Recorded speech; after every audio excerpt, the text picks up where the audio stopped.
जादुई हथौड़े की कहानी। मनसा गांव में एक लोहार राम गोपाल रहता था।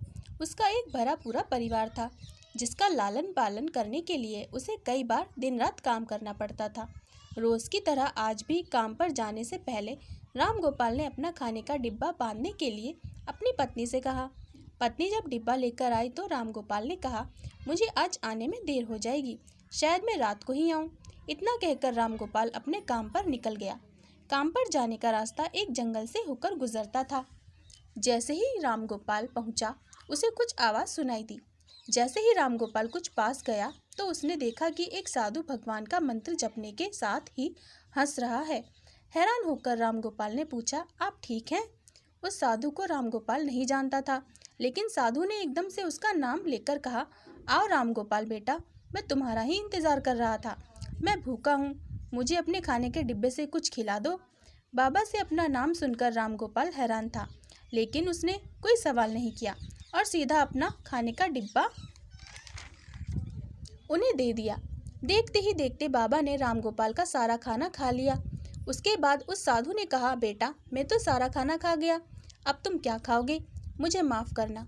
राम गोपाल ने कहा, कोई बात नहीं बाबा, मैं काम के लिए बाजार जा रहा हूँ तो मैं वहीं कुछ खा लूँगा।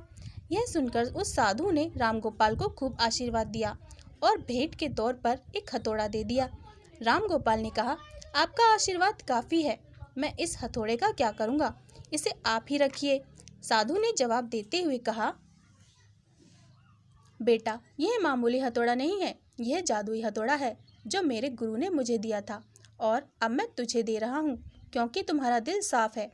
इसका इस्तेमाल अच्छे कामों के लिए ही करना और किसी दूसरे के हाथ में इसे कभी मत देना।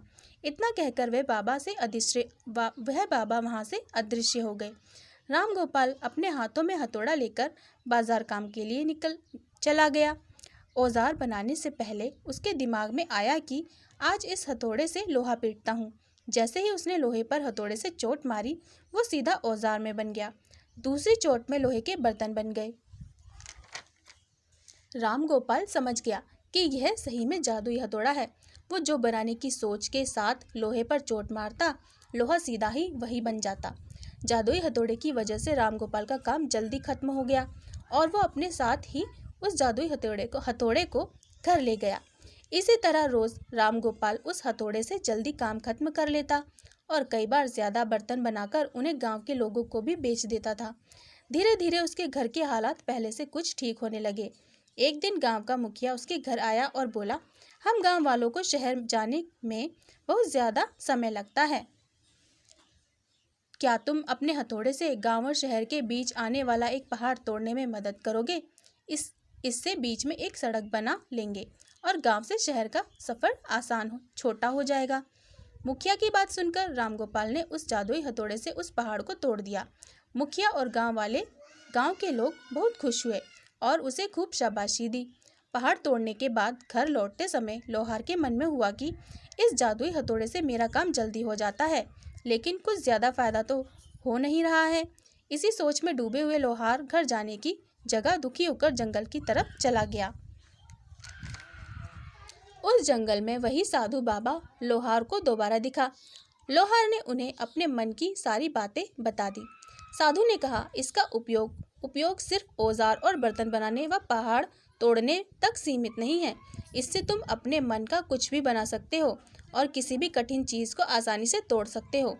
राम गोपाल ने अच्छे से साधु बाबा से उस जादुई हथौड़े को इस्तेमाल करने का तरीका सीखा। उसके बाद राम गोपाल ने बहुत धन कमाया। आज राम गोपाल एक अमीर आदमी बन गया। अभी भी वो जब भी ज़रूरत महसूस होती, उस जादुई हथौड़े का इस्तेमाल कर लेता। सीख, चाहे कोई वस्तु हो या दिमाग, इनका इस्तेमाल पूरी तरह करना चाहिए। साथ ही अपने पास मौजूद सामान का मोल समझना ज़रूरी है। व्यर्थ हताश होने से काम नहीं बनता। कहानी पसंद आई हो तो प्लीज़ चैनल को लाइक एंड सब्सक्राइब ज़रूर करें। धन्यवाद।